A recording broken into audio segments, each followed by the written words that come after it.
When wisdom enters your heart, and knowledge is pleasant to your soul, discretion will preserve you.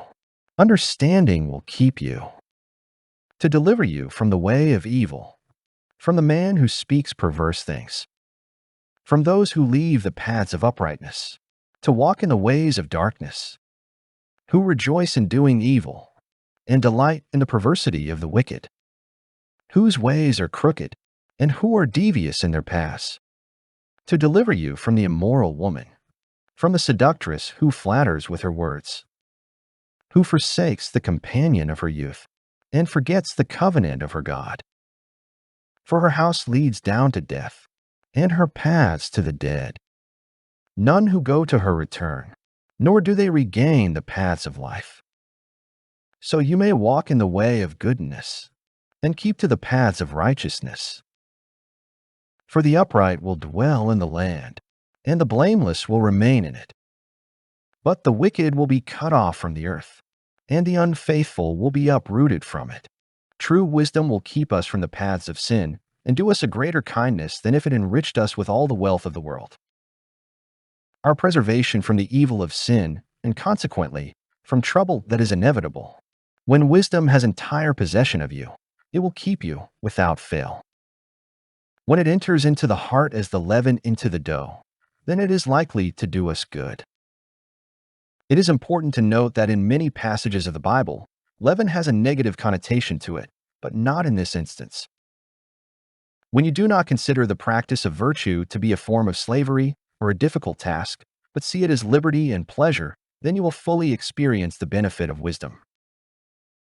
More particularly, wisdom will preserve us from men with corrupted principles, specifically from profane men who make it their business to corrupt young men's judgment and instill into their minds prejudices against godly wisdom in favor of arguments for vice. Much of this passage from Proverbs highlights the type of people who we gain protection from by adopting godly wisdom. The most unifying attribute among these types of people is the act of rejoicing when they commit sin, and especially when they are able to influence others into sin. In a previous video, we explored the concept of God giving people over to the desires of their wicked hearts. From that very same chapter, Romans 1, verses 28 through 32, we see this overarching concept articulated by Paul the Apostle.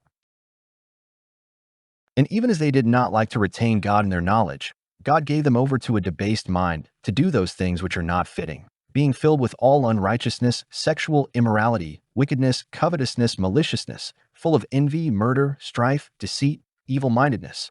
They are whisperers, backbiters, haters of God, violent, proud, boasters, inventors of evil things, disobedient to parents, undiscerning, untrustworthy, unloving, unforgiving, unmerciful, who, knowing the righteous judgment of God, that those who practice such things are deserving of death, not only do the same but also approve of those who practice them.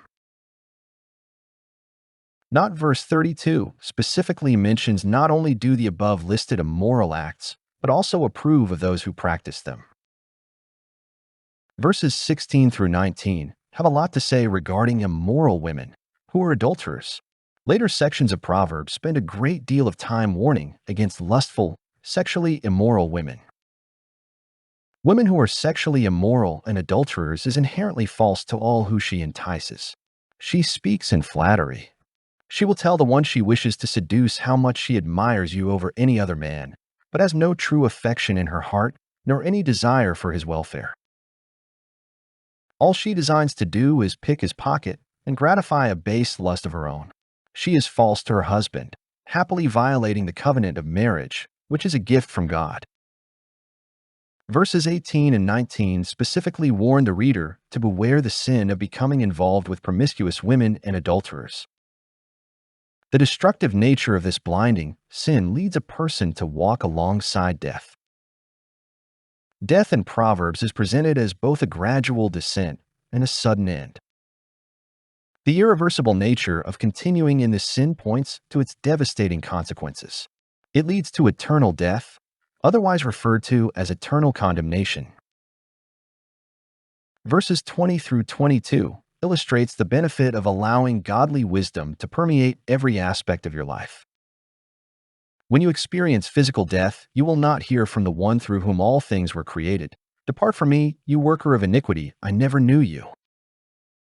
You will instead hear, well done, good and faithful servant. You will enjoy eternity with the one who created love, joy, and peace, rather than eternity where there is wailing and gnashing of teeth.